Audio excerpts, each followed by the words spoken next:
बच्चों, पिछले वीडियो में आपने देख लिया कवकों के क्या लक्षण। अब हम एक एग्जाम्पल लेते हैं राइजोपस है ना।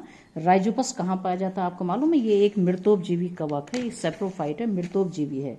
आप अपने घरों में देखिए इसको, रोटी के टुकड़े, जहाँ आजकल बरसात है, कोई एक ब्रेड का टुकड़ा रख दो कोने पे किसी कमरे में, आप देखेंगे कुछ समय उससे फफूंदी उगाती है, जिसको आप फफूंदी कहते हो ना। तो वही तो राइजोपस होता है, जो सफ़ेद छोटे छोटे रेशे होते हैं ना इसमें। ये एक रेशेदार, इसका जो कवक जाल होता है वो सफ़ेद पतले धागों के रूप में होता है।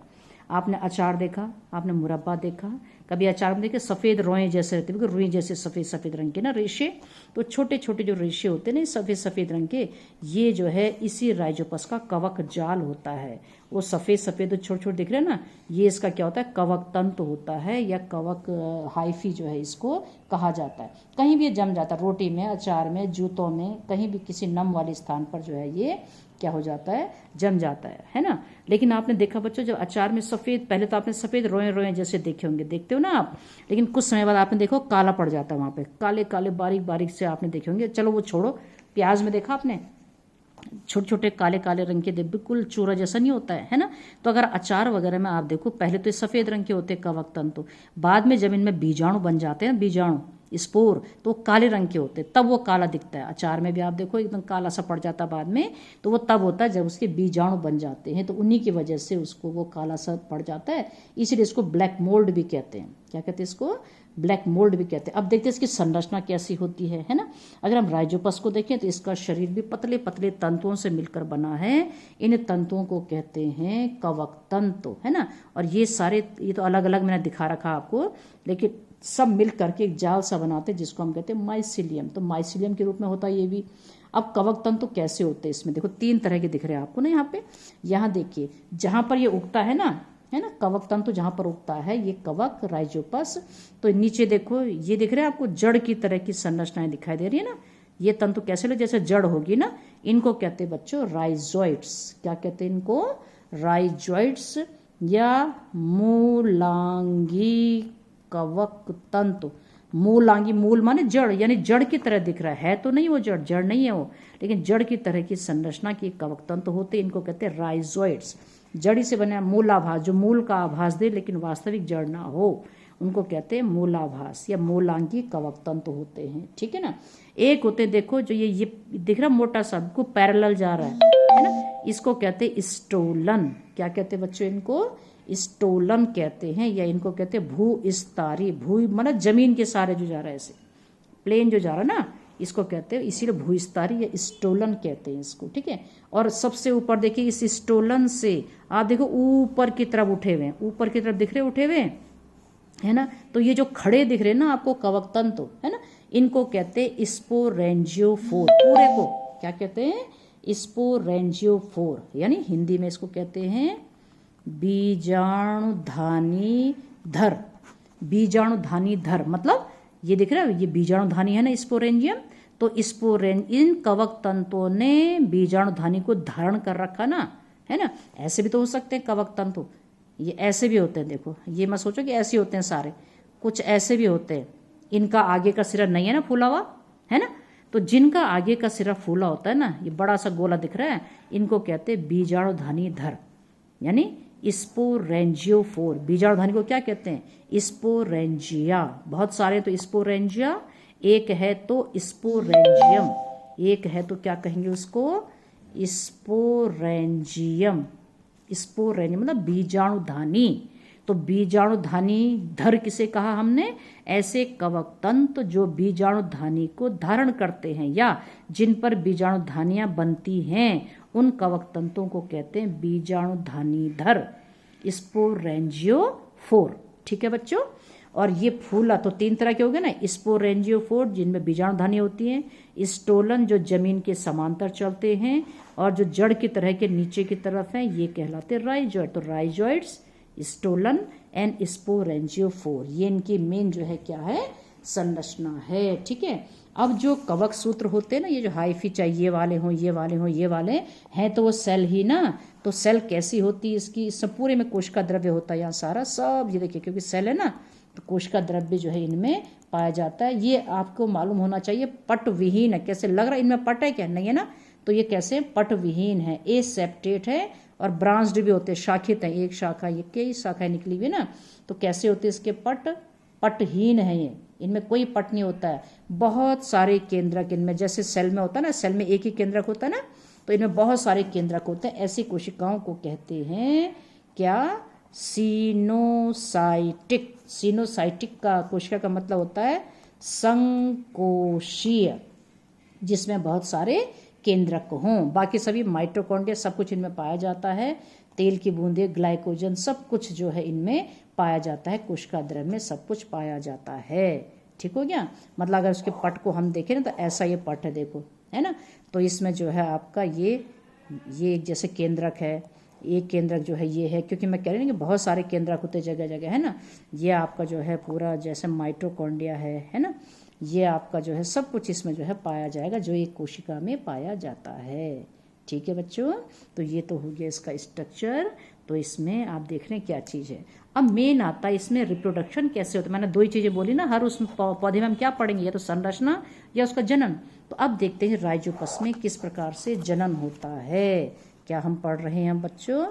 रिप्रोडक्शन मतलब जनन कैसे होता है इस कवक में या राइजोपस में। राइजोपस में पढ़ के हम सब में हो जाएगा। तो वही 3 प्रकार का, जैसे मैंने बोला, इसमें वही 3 होता है, वेजिटेटिव, दूसरा एसेक्सुअल एंड तीसरा बच्चों सेक्सुअल। तीनों प्रकार का जनन जो है इसमें पाया जाता है। वर्धी जनन कैसे होगा इसमें? अभी ऊपर बताया था मैंने, सभी कवकों में होता है, तो इसमें भी वैसे ही होता है, विखंडन के द्वारा, है ना। वर्धी जनन कैसे होता है बच्चों?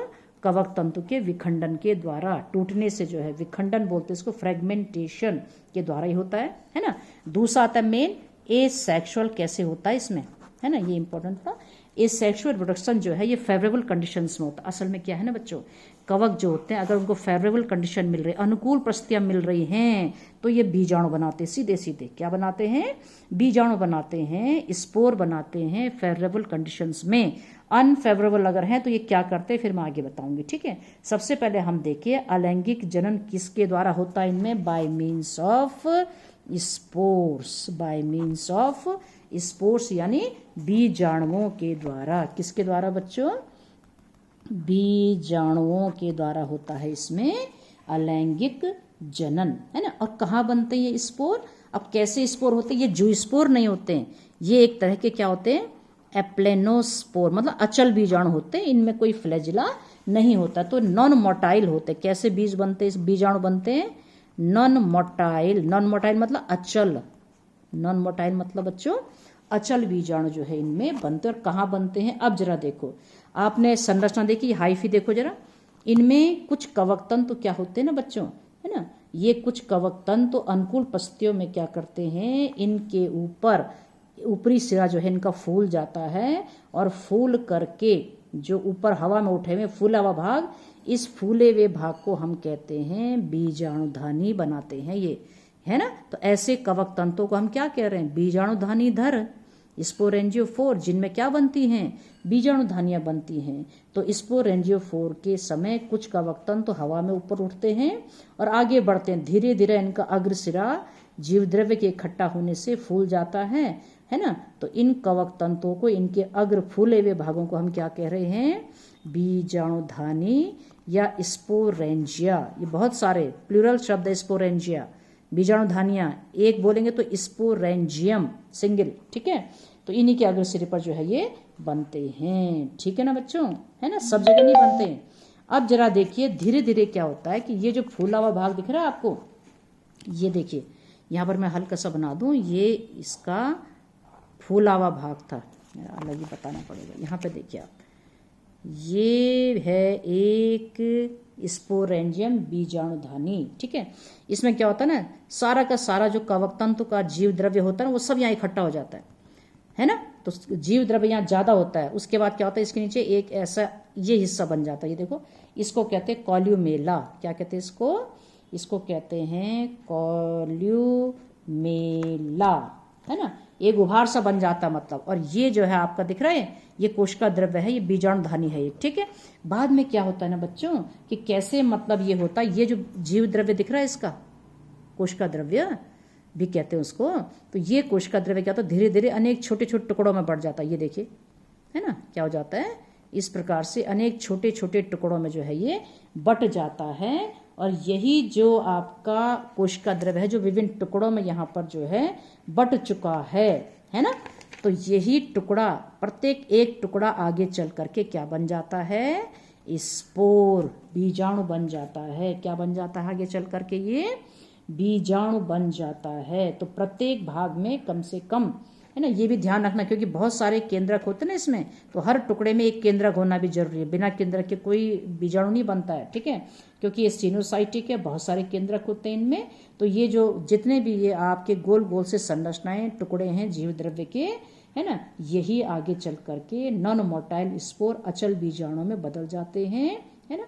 तो पहले ये देखो हल्का पीला सा सफेद होता ना इसका रंग, लेकिन जैसे बीजाणु परिपक्व होते हैं, मैच्योर होते हैं, तो एक काले रंग के हो जाते हैं बीजाणु। किस रंग के हो जाते हैं, काला। तभी तो काला दिखता है आपको उसमें, किसमें, अचार में या मुरब्बे में देखा होगा आपने, है ना। तो इस प्रकार जो है ये बाद में क्या हो जाता है, ये बीज जल अवशोषण करता है, हाइफी, है ना। कैसे बाहर आते हैं बीजाणु, ये पानी अवशोषित करेगा, इसके पानी अवशोषित करने से कॉल्यूमेला देख रहे हो, पानी यहीं तो जाएगा, तो ये फूल जाता है, ये कॉल्यूमेला फूल जाता है, इस पर दबाव पड़ता है, बीजाणुधानी फट जाती है। क्या हो जाती है, बीजाणुधानी फट जाती है ना। तो इस प्रकार ये देखिए ये कॉल्यूमेला था और ये देखिए बीजाणुधानी यहाँ से फट गई ना, और सारे जो स्पोर्स होते हैं ये क्या हो जाते हैं बच्चों, बाहर आ जाते हैं। और यही स्पोर एक बीजाणु मतलब अनुकूल परिस्थितियों में किसी भी सबस्ट्रेटम पर अंकुरित हो जाता है, अंकुरित होकर के एक नए कवक जाल को बनाता है, यानी एक नए कवक तंतु को बना देता है। तो सिंपल है। और कवकों में तो मैंने कहा ना कि अचल बीजाणु हैं, जूस्पोर भी बनते हैं कई कवकों में, लेकिन राइजोपस की मैं बात करूं तो इसमें सिर्फ अचल बीजाणु बनते हैं बच्चों। कहाँ बनते हैं वो, बीजाणुधानी के अंदर। बीजाणुधानी किस में बनती हैं, ऐसे कवक जो हवा में ऊपर उठते हैं, इनका अग्रसिरा फूल करके बीजाणुधानी में बदल जाता है, ठीक है। स्पोर कैसे बनते हैं कि इन कवक में जो फूला हुआ भाग होता है इसमें जीवद्रव्य इकट्ठा हो जाता है, और जीवद्रव्य जैसे इकट्ठा होता है निचला हिस्सा कॉल्यूमेला बन जाता है, और बाकी ये नॉन फर्टाइल पार्ट है, ये फर्टाइल पार्ट है।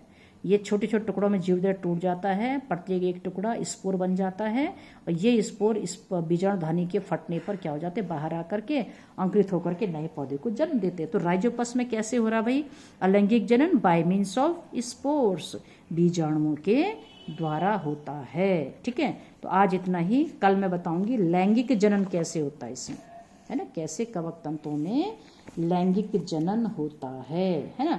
आप अगर यहाँ देखो, किताब दिखाती हूँ मैं आपको, ये देखिए आप जीवन चक्र देखो इसका, लैंगिक जनन ये दिख रहा है आपको यहाँ पे, यहाँ देखिए ये क्या है, बीजाणुधानी मैच्योर, ये फट गई, ये बीजाणु बाहर आया, इससे अंकुरित हुआ, ये नया हाइफी इसने बना दिया फिर से, ये देखो, है ना, नया हाइफी बन गया।